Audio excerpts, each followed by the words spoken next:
Hey everyone, let's talk about my favorite American house. Stay tuned.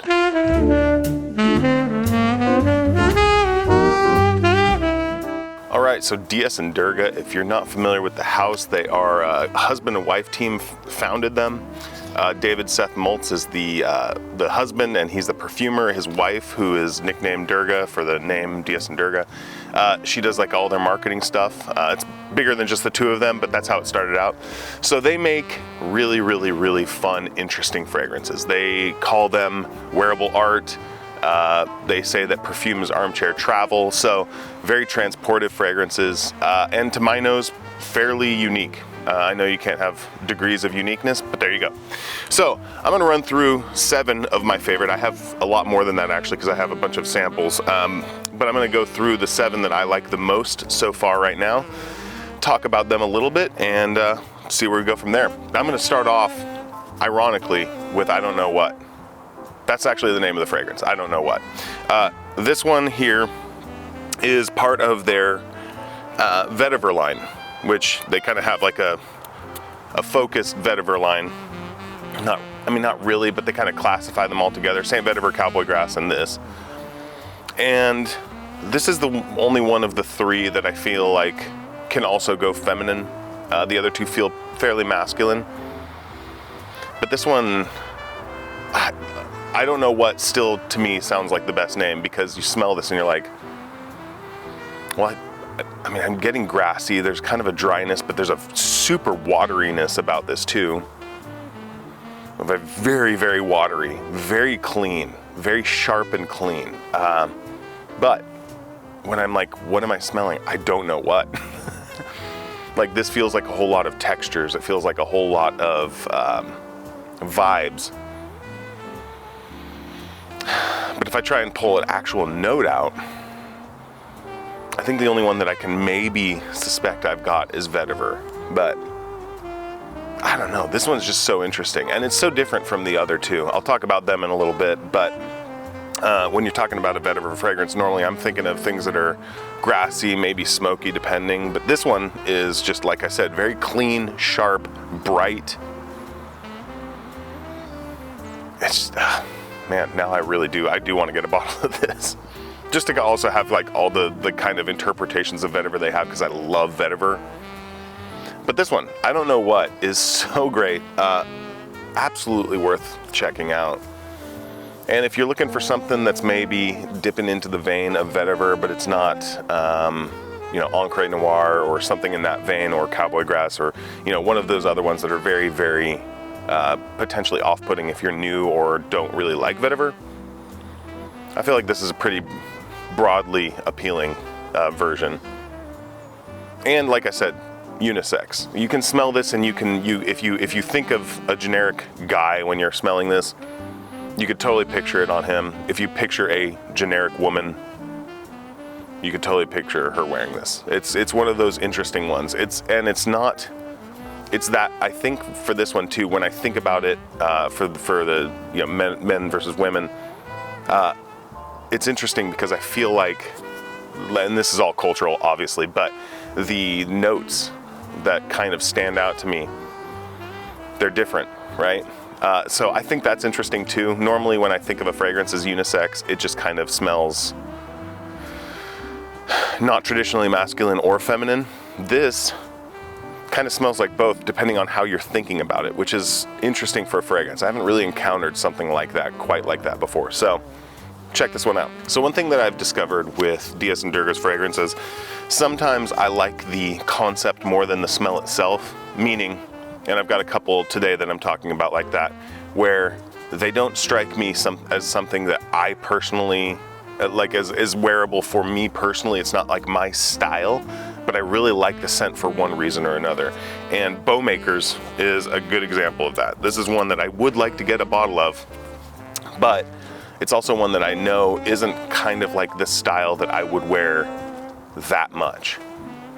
But it's so interesting. This one, I feel like if you were in orchestra, this is a fragrance for you. It's woody, but, and this is gonna sound really weird, if you've ever kind of stuck your face into like a guitar or against something that's got like varnish on it or something like that, you kind of get that smell. And this has that, but not in a weird off-putting, like you've just put varnish on something sort of way. It's a very woody, dry fragrance that also kind of has that on top of it. Like, this is such an interesting fragrance because it captures that, like, it captures that smell. I mean, it's a little bit more than that, obviously. It is a full-fledged scent, but man, it's got that. I don't know, like there's kind of there's some woods that have kind of a sweet element to them, you know, and you get that here, but the varnish is there too, and that's what makes it so wild. Like, this is like, if you're a violinist or something like that, I feel like you should wear this. Like, I feel like this should be, you know, every orchestra, like the top person should be wearing this because it's the most vibe of that, you know what I mean? It's so interesting. It's just kind of and I'm thinking of it in terms of music, but you could take this with anything. I think any sort of like product of wood and varnish. You know, you can have like a canoe. This could be like this is like a woodworking fragrance, if that makes sense. This is like yeah, I think a woodworking fragrance is a great way to think about it, and it's so interesting. Like, it is interesting, and the wood in this is unique. It is different from other woods in other fragrances that I've smelled, because it kind of has this dusty old element to it. You know, like if you have an aged instrument or something like that, and it's got kind of that almost old smell, that's in here, which is incredible. I mean, I don't know, man, yeah. The more I smell this, the more I'm like, I don't know when I would wear it, but I want it just because it smells so interesting. I'm actually dipping into a full bottle here next, because it's kind of in a similar vein to Bowmaker, and it's another wearable art piece, and that is Mississippi Medicine. Mississippi Medicine takes its inspiration from a proto-Mississippian death cult. Very, very old, and so it's a lot of like, let me see here, because it's got a lot of, this one has a lot of interesting notes. It's like red cedar, aldehydes, frankincense, cypress, black pine, incense, Spanish cade, birch tar. So this one to me is like, reminds me of going into the shed that we had next to our house growing up. We lived on a lake, and I remember going into that in like the spring when I'm gonna go out in the rowboat or something like that for the first time, and we've got our oars in there, and the varnish on those is actually peeling off, and maybe there's even a little bit of mildew on them, so they've got kind of a little bit of a musty, kind of almost swampy funk to them. None of that sounds pleasing, but it reminds me of this scent. So this for me is like a very deeply nostalgic fragrance. I think other people smelling it will probably get something very different from it, but when I smell it, man, that's exactly what I get. Especially like in kind of a colder morning like it is this morning. It's like 50 degrees out, or 40, 48 degrees, something like that. The bite of the cold air plus this smell, which is kind of like what I would smell when I was going out in early spring. It just feels like home to me, is what this one feels like. This is just like such a nostalgic fragrance. Even though I've only smelled it a couple months ago, like for the first time, or whenever I got the original sample, maybe that was like a year ago. But I didn't smell this fragrance when I was a child. It's so interesting. It's so interesting. I think this is one where it's hard for me to actually recommend it or anything like that, because I have a hard time seeing past my nostalgia with this one. This smells familiar. This smells like home to me. All right, next up is one of the originals as well. I think it's one of their original releases, and that's Burning Barbershop. So there are lots and lots and lots and lots of fragrances out there that use a barbershop accord, kind of that minty clean. I'm trying to remember what a lavender, I think, is another part of it. There's a lot that goes into it, but this adds kind of incense and a smoky burning sense on top of that. Really interesting. So yeah, when you smell this, you absolutely get that classic sort of barbershop accord. Smells clean, it smells like you're in a barbershop, which, you know, is what you're trying to evoke. But on top of that, this kind of burning incense, as the name might suggest, it just adds a really interesting depth. I've smelled other barbershop accords and stuff like that, and I think they're good, I think they're interesting, but this layer on top of it, kind of the contrast of the clean with the dirty, you know, it really makes this an interesting fragrance. I think it makes it a little bit more wearable too. I mean, I don't see very many barbershop accords on their own, but this one kind of going out of left field makes it super interesting. And that's one of the other things too, I feel like, about all of DS and Durga's fragrances. None of them are boring. There's nothing in here that you smell and you're like, you know what I mean? Even if you don't like it, you're like, maybe I don't like that, but that's a super interesting fragrance, you know? And that's really the truth. There's only one or two that I've smelled like that, I think, from them, where I'm like, I don't think this is for me, but man, what a rich, interesting fragrance. This one I do like a lot. I like everything here today that I'm talking about. I want a full bottle of eventually.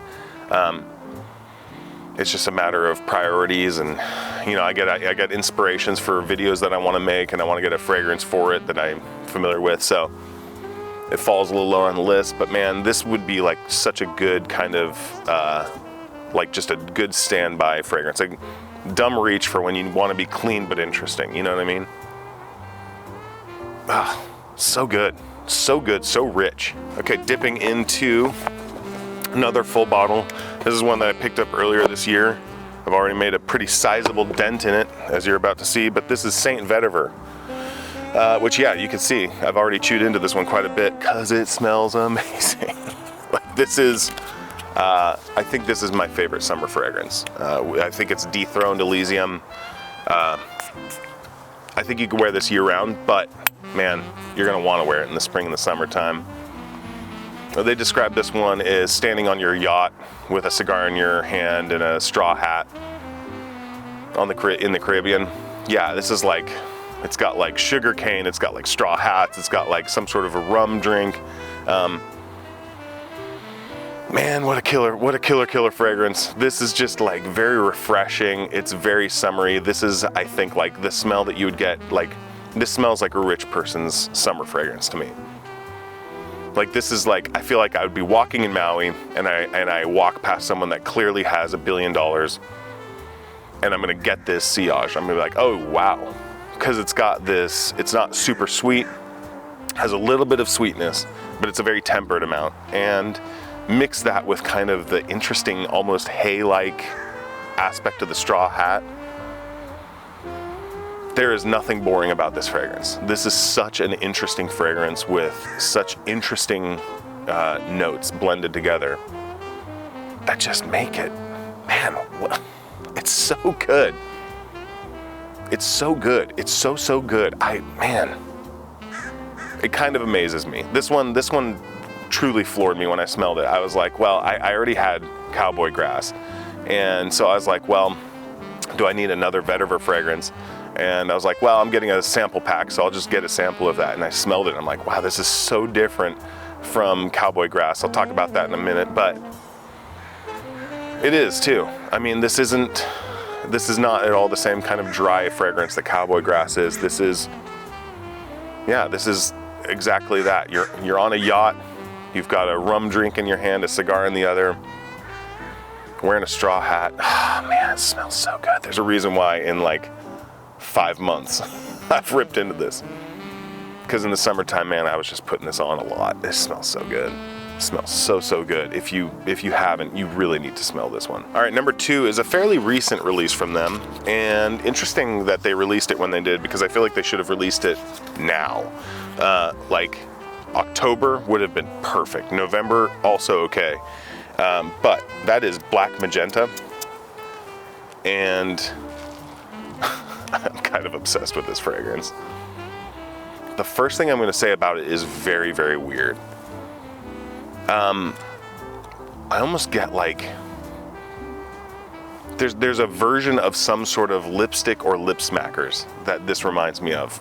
Not that I wear lipstick very often, but I always smelled this stuff. So this does smell like, this has iris in it. And maybe that's what it is. It's kind of giving me some sort of a little makeup-y vibe, but and it's got this like sweetness and almost like a little bit of chocolate on top of it.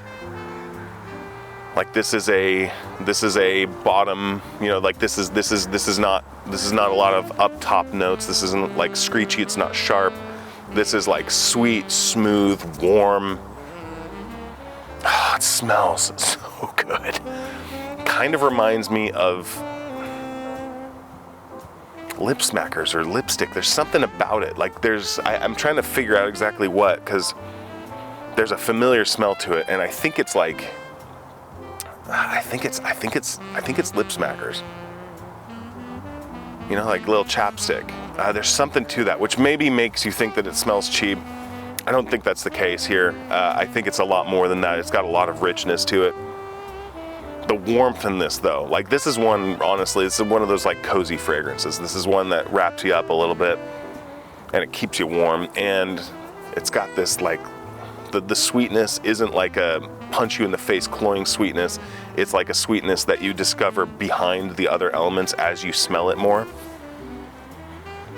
And then it's this, you know, sweet in the way that like beeswax is sweet. It's kind of that. It's so interesting. It's just such an interesting warm fragrance. This one again, wholly unisex, probably leaning a little bit more feminine if I'm honest, but I would wear this one happily. It smells so good, but yeah, on a woman, boy. Rounding out, as you may suspect if you're familiar with the channel, and I need another bottle, but we got Cowboy Grass. Yeah, you can see here a little over halfway through this one, and I'm actually just gonna put this one on because, oh yeah. So this was, if you haven't heard the story, this fragrance was something that I got a sample of early on because I was watching videos trying to figure out, you know, where I should start and what to learn about in this stuff. And this was recommended. I like the smell of cut grass, so I was like, okay, cool, yeah, let's see what that's like. So I got it, and I remember spraying it on a test strip, and I smelled it, and I was like, that's not what I was expecting at all. It was not at all what I expected. I don't even see what you guys are talking about. And I kind of like sniffed it a couple times. I'm like, yeah, that's just I guess that's just a wash. Oh well. I set the strip down, and it's right in front of me. I'm working, and over the course of the day, I would just occasionally pick it up and smell it. And by the end of the day, I was like, this is way more interesting than I first thought. And so this fragrance to me, on top of the fact that it does smell like, it smells so good. On top of the fact that it smells amazing, this fragrance for me, it holds a special place in my heart because it really taught me a lot about fragrances generally. This was like, you know, don't judge it on this first smell, you know, give it time. Once you are able to kind of figure out with your nose what you're smelling, that helps a lot. Like there's a whole lot about this fragrance, or there's a whole lot about the fragrance universe and olfactory senses that this taught me. And that's just such a cool thing. How is it not going to be a warm fragrance to me in my heart with that response? So, it's so good. And the good news for you is I'm giving away a bottle. So go back to the 1 subscriber giveaway from a few weeks ago, leave a comment and like the video. You can get a bottle. It's so good. It really is too. Like this one, for anyone who doesn't smell it, there's a little bit of citrus up top, but then it's very, very, very much about the vetiver and the sage. You get a lot of vetiver and a lot of sage. It's a very dry, dusty fragrance. I spent a little time living in the Southwest and spent time around there, and this feels like that. This very much to me speaks to that part of the United States. I think the phraseology they use for it is it's perfect for robbing bank on horseback.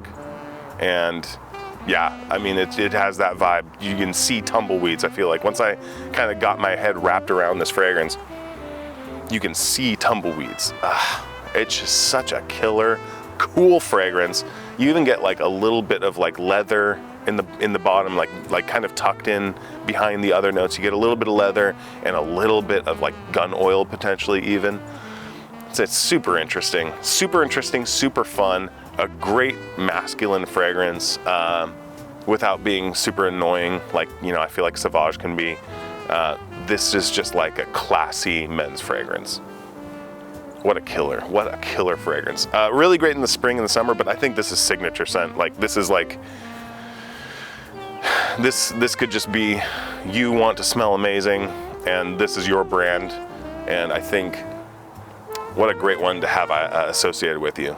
So this is why I still kind of consider this to be the closest thing I have to a signature scent. This and actually St. Vetyver are the things that I like grabbing the most. They just kind of, for some reason, hit the vibe. Like, I never thought that I would care that much about kind of classic perfumery. I care more about it now than I did a year ago. But one thing that both of these fragrances do is they kind of evoke sorts of vintage fragrances and smells without smelling old themselves. They smell modern, they smell up to date, but you can tell that they have reverence and respect and understanding of all of the fragrance universe that came before them, and they incorporate that knowledge. David Seth Moltz is an amazing perfumer. I really, really, really enjoy the stuff that I smell that comes from DS and Durga. I think it's some of the most interesting stuff out there. And they have a bunch of other good stuff too. Their auto fragrances are really, really cool. Those are really fun too. If you're on their website, go grab a Breakfast in Leipzig. That is such an amazing auto scent. It'll knock your socks off. But just such a cool house all around. Really, really cool all around. So if you haven't, I recommend getting a discovery set. You can build your own. I think you should include Cowboy Grass. I think you should include St. Vetyver. I really like Black Magenta too, but that might be more me. I think you should just go on there, look and see through the notes, look and see what's interesting. Find one on their website, because they all have like a little kind of a blurb and a story about the inspiration behind them. Go on there and find one that speaks to you, because I bet you when you smell that, it'll speak to you even more. So I really appreciate you guys hanging out for this. Go, again, like I said, go to my 1K subscriber. Like, there aren't that many entries, so you have a very good chance of winning a decently expensive bottle of fragrance. Go over there and do that, and I will talk to you next week. Bye.